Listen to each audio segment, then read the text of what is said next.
ये जो world health organisation है ना, WHO, ये यूनाइटेड नेशंस की एक स्पेशल टीम है। ये पूरी दुनिया का डॉक्टर है जो सबकी सेहत का ध्यान रखता है। WHO का सबसे जरूरी काम है बीमारियों पर नजर रखना और कोई नया खतरा है तो उसको पहचानना। WHO का काम पूरी दुनिया के लोगों को सुरक्षित रखने के लिए बहुत जरूरी है। आज के समय में जब पूरी दुनिया एक दूसरे से जुड़ी हुई है, WHO का रोल और भी ज्यादा इंपॉर्टेंट हो गया है। WHO अपनी प्रायोरिटी पैथोजन लिस्ट को रेगुलरली अपडेट करता रहता है। यह लिस्ट एक वार्निंग सिस्टम की तरह काम करती है।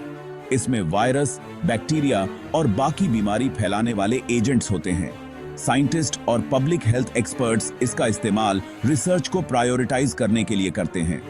इसका मतलब है कि उसमें महामारी फैलाने की क्षमता है। हमें सतर्क रहना होगा और तैयार रहना होगा।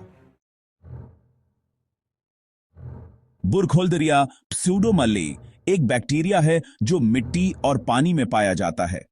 इससे मेलियोइडोसिस नाम का एक गंभीर इन्फेक्शन हो सकता है। इस बीमारी के बहुत सारे लक्षण हो सकते हैं जिससे इसका पता लगाना मुश्किल हो जाता है। मेलियोइडोसिस साउथ ईस्ट एशिया और नॉर्थ ऑस्ट्रेलिया में ज्यादा देखने को मिलता है, लेकिन अभी हाल ही में यह यूनाइटेड स्टेट्स में भी पाया गया है। अमेरिका में बुरखोल्डेरिया प्स्यूडोमलाई का उभरना चिंता की बात है। यह हमें बताता है कि इन्फेक्शियस डिजीज कितनी जल्दी बदल रही हैं और ग्लोबल सर्विलांस कितना जरूरी है।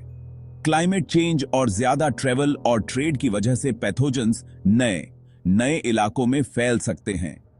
हेल्थ ऑफिसर यह समझने की कोशिश कर रहे हैं कि अमेरिका में बुरखोल्डरिया प्स्यूडोमलाई कितना फैल चुका है और इसकी रोकथाम और इलाज के लिए क्या तरीके अपनाए जा सकते हैं। सेक्शन 4, सुपरबग्स का खतरा, नए बैक्टीरिया स्ट्रेन्स और उनके खतरे। नए बैक्टीरिया स्ट्रेन्स का मिलना, खासकर जो एंटीबायोटिक्स का असर नहीं करता, बहुत बड़ा खतरा है। इन सुपरबग्स का इलाज मुश्किल होता है और ये गंभीर इन्फेक्शन कर सकते हैं। जब बैक्टीरिया बदलते हैं और एंटीबायोटिक्स ड्रग्स का उन पर असर होना बंद हो जाता है तो एंटीबायोटिक रेजिस्टेंस डेवलप होता है। एंटीबायोटिक्स का ज्यादा और गलत इस्तेमाल इस समस्या का सबसे बड़ा कारण है। सुपरबग्स का बढ़ना पब्लिक हेल्थ के लिए बहुत बड़ी चुनौती है। जो इन्फेक्शन पहले आसानी से ठीक हो जाते थे, अब उनका इलाज मुश्किल होता जा रहा है। इससे हॉस्पिटल में ज्यादा दिन रहना पड़ सकता है, इलाज महंगा हो सकता है और ज्यादा लोगों की मौत हो सकती है। इस बढ़ते खतरे से निपटने के लिए नए एंटीबायोटिक्स बनाना और एंटीबायोटिक्स का जिम्मेदारी से इस्तेमाल करना बहुत जरूरी है। मौकी है। सेक्शन 5, खुद को कैसे बचाएं? इन्फेक्शियस डिजीज से बचाव के तरीके। हालांकि इन्फेक्शियस डिजीज का खतरा बिल्कुल सामने है, लेकिन ऐसे कई तरीके हैं जिनसे हम खुद को बचा सकते हैं।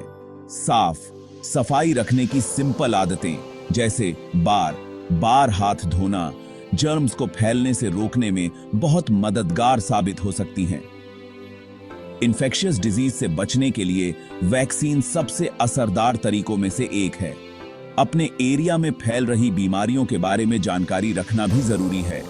यह जानकारी आपको लोकल हेल्थ अथॉरिटीज या WHO की वेबसाइट पर मिल सकती है। अगर आपको किसी भी तरह के इन्फेक्शन के लक्षण दिखाई देते हैं तो तुरंत डॉक्टर से संपर्क करें। जल्दी डायग्नोसिस और इलाज से बीमारी जल्दी ठीक हो सकती है और उसके फैलने का खतरा भी कम हो जाता है। सेक्शन 6, समय से पहले कदम उठाएं। जागरूकता और तैयारी का महत्व। नए पैथोजेंस का उभरना और ड्रग रेजिस्टेंस बैक्टीरिया का फैलना हमें यह याद दिलाता है कि इन्फेक्शियस डिजीज का खतरा हमेशा बना रहता है। हमें ग्लोबल हेल्थ सिक्योरिटी को लेकर सतर्क रहना होगा और पहले से कदम उठाने होंगे। इसके लिए हमें रिसर्च में इन्वेस्ट करना होगा, सर्विलांस सिस्टम को मजबूत बनाना होगा और पब्लिक अवेयरनेस बढ़ानी होगी। मिलकर काम करके ही हम इस समस्या से एक कदम आगे रह सकते हैं और भविष्य में आने वाली महामारियों के प्रभाव को कम कर सकते हैं। इसके लिए पूरी दुनिया को मिलकर प्रयास करने की जरूरत है। जिसमें हर व्यक्ति, समुदाय और सरकार को अपनी भूमिका निभानी होगी। ग्लोबल हेल्थ का भविष्य तभी सुरक्षित रह सकता है जब हम सभी मिलकर तैयारी करें और बीमारियों को फैलने से रोकें।